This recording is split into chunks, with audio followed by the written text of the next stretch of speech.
Hey guys, Logan here, and welcome back to my Liam Neeson series. I'm going to be covering the last couple of films starring Liam Neeson leading up to the Commuter, which comes out of January of next year.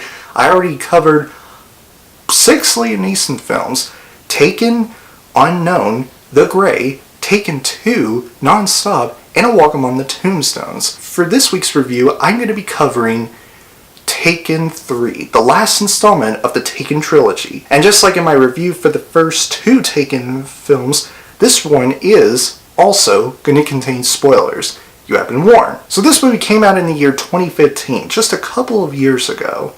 And it's about Brian Mills finding out who killed his wife after being framed for her murder. And just, yeah, that's what the story is. So what did I think about Taken 3?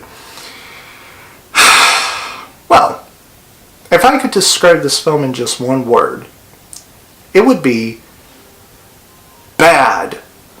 And I'm not just saying that just for the sake of saying it's a really bad movie. No, I really mean it when I said it's a pretty bad movie. So he did a good job, even though he falls victim to hands down, one of the dumbest scripts in an action movie I have ever seen. I mean, there were certain points in the movie, just certain scenes involving Liam Neeson, Brian Mills, where I'm like, is that really been done on purpose? Is that really what they're going for with him? Is that what they were trying to make him do or say or whatever? Just certain scenes like that really bothered me. You know, just certain scenes that don't make any sense and don't add up to the story of this movie, and just stuff like that. So yeah, I never really liked how they went with Liam Neeson's character in this film, just based on the script alone. I think it's pretty much the writer's fault for making the script so dumb. Now let's talk about the editing. Oh my god. The action in this film was literally directed and edited and shot into complete and utter shit. I was speechless by how terrible the editing was in this film. I really couldn't see what was really happening. Just utterly... Oh boy, this movie actually gave me a headache after rewatching this. So besides Liam Neeson, Famke Janssen, she didn't appear too much, only in the first act of the movie, because her character was killed off. But I will say she did a pretty solid job. Forrest Whitaker, I thought he did a pretty decent job. He didn't really annoy me, which is good. And he didn't really bother me, which is also good. And just he didn't do anything that really bothered me about him. Just stuff that he didn't actually bother me all that much, which I was very surprised. I mean, some people might have a problem with him in this movie. I personally don't. I thought he actually did a somewhat decent job. So let's talk about Maddie Grace as Kim, Brian Mills' daughter. I really cannot stand her in this movie. I really can't. I'm sorry. I feel so bad for Maggie Grace in this film. I really think she can act very well. She just didn't do so well in this film. Her acting was like so over the top. So over the top to the point where you're just so annoyed by her acting. And she was just so annoying in this film, and I really can't stand her in this film, and I feel so bad for saying that. I feel so bad for Maggie Grace in this movie. I feel like it's the script's fault for making her character so bad. So yeah, after Brian Mills saw that his wife died laying on his bed being killed, and he was framed for her murder. And like, there were so many moments throughout this entire film where I'm like, okay, we've seen that happen before in most movies, and they worked very well. Not this one, though. Despite being horribly directed and horribly edited, the action was pretty good. I did like at least all the action scenes in this film, just minus the editing, which was terrible. Now I want to talk about something about this movie that really bothered me. If I were to compare this movie to Taken 2, I probably would. And I would say I would rather watch Taken 2 over this one. And I will explain. Taken 2 was a huge disappointment. I totally get it. But at least it had a reason for being made into a movie. And Taken 2, by the way, has made so much money back when it was released in theaters. And yeah, just, it had a reason for being that at the very least. Taken 3 has no reason for being made into a movie. The only possible explanation I could give for how this movie exists is due to the fact that Taken 2 had made so much money back when it was released in theaters, like I said before. I mean, that's the only explanation I could think of on the top of my head. Other than that, I don't see the point of this movie being made at all. And by the way, this movie was directed by the same guy who directed Taken 2. And for that reason alone, I'm just thinking to myself, why? Oh, and I gotta talk about some of the scenes that made me go, or a couple scenes that made me go like, how are you still alive? Was when Liam Neeson was following the businessman in one black car, and Brian Mills was like, all of a sudden followed by a Russian car, truck or whatever, SUV, and that Russian SUV pushed Brian Mills' car off of the road, and then the Russians were like throwing this grenade of some sorts at that car. Now, in the next shot, we see Liam Neeson showing up like he's not hurt or anything. And I'm just like, how did he got out of that car?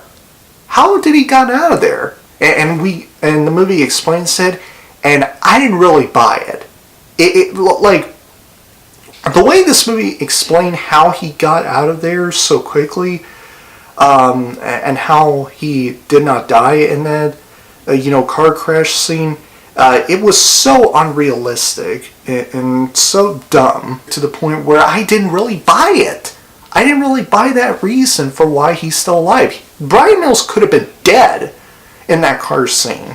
He could have been dead. And if that wasn't enough for you, how about a scene in which Brian Mills took one of the police cars and he was driving into that garage thing of some sorts, and he was falling into that elevator thing or whatever, and he made it fall, and it all of a sudden exploded and made the garage thing explode. Not really entirely explode, but you get the point.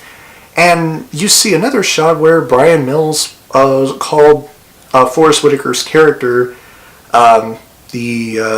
whatever he is, and just talks to him. And I was like, how do you got out of there? And the movie never explained it for that scene, but it did explain that other scene that I just mentioned. So yeah, I didn't really buy the reasonings for how Brian Mills survived in two of those scenes. I didn't buy it. So we get into the final gunfight scene with Liam Neeson and the Russian. Now, minus the editing and the direction that this director took, and all that stuff, I did like the last gunfight scene. I did. The one between Liam Neeson and the Russian. I really like it, despite being horribly directed and edited. And then after Brian Mills killed the Russian, he then gets to hear his daughter being captured by the business villain, whatever he is. And this business villain takes Kim to an airplane, and Brian Mills tries to take him down before he gets on an airplane and then leaves, and just stuff like that. And this leads into the next shot, in which after Brian Mills gave his number one priority, which is saving his daughter and stuff like that, he goes after the plane that the bad guy put Cam on, and then he intentionally crashed the airplane and stuff like that. He made the airplane crash with the car he was driving, and yeah, that actually happened. That actually really did happen, and I couldn't believe how this scene ended.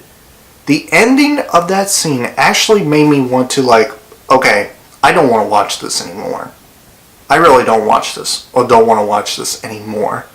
It was that one line that Liam Neeson gave that I literally was like hands up and said, I don't want to watch this anymore. I don't care if it's ending like that.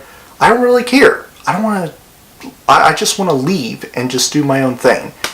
It was when Brian Mills gave out a one line that is pretty much like the line he gave in the first Taken movie, where he will look for him and he will find him and he will kill him. And the guy said, "Good luck." Though this time he said, "I will look for you, I will find you," and we all know what happens next, or stuff like that. I'm just like, why did you put it in there? That's like the stupidest way to cash grab something that is really good in the first Taken movie. Just why would you do that? Why would you do that? So before you guys put in the comment section saying, Logan, are you going to give this movie no Medal of Honor? Let me say this.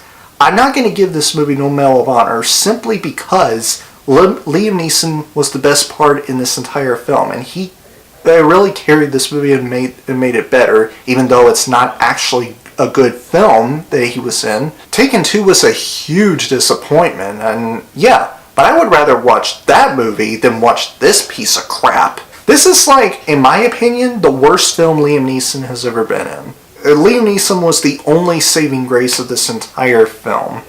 Just one part about this movie that is actually redeemable. Just one redeeming quality about Taken 3. The rest was absolutely pathetic and just why? So with all that being said, after saying that I'm not going to give this movie no Medal of Honor simply because Liam Neeson carried this movie and all that stuff, I'm going to give Taken 3 a Bronze Medal of Honor. So anyway guys, that is my review for Taken 3. My next and also my final review in my Liam Neeson series is going to be for Run All Night.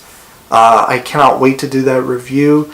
I hadn't watched Run All Night yet. This will be my first time watching it, and I will do my review for it next week. So be on the lookout for that. So anyway, that's about all the updates I will give. So, if you guys enjoyed my review, please click the like button. And if you have already watched this movie, which I don't recommend doing so, what did you think about it? Did you like it? Did you thought it was okay? Or did you not like it? And if you enjoyed what you've seen here and you want to see future videos from me, please click the subscribe button and turn on the notification bell so that you never miss a video. And I will see you guys in the next video. Have a great week, Battle Squad. Oh, and I can't believe I didn't mention this. Look out for my top 10 best movies of 2017 video tomorrow.